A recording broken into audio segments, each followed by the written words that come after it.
आणि जे.एस. सहारिया यांनी उद्याच्या मतदानासंदर्भात काय माहिती दिली आहे जाणून घेऊया। जिल्हा परिषदांमध्ये निवडणुका होत आहेत, त्यासाठी मतदान होणार आहे। एकूण जागा 654, एकूण उमेदवार आहेत 2956, तर एकूण मतदार 1,80,00,000।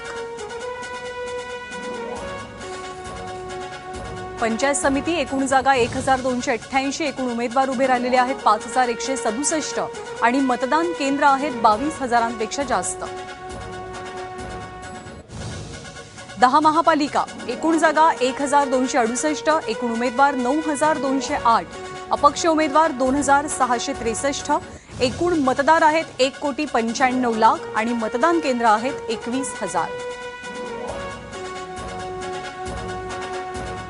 विशेष करून मुंबई महानगरपालिका एकूण जागा 227, एकूण उमेदवार 2275, अपक्ष उमेदवार 717, एकूण मतदारांची संख्या 95,00,000 आणि मतदान केंद्र आहेत 7,304।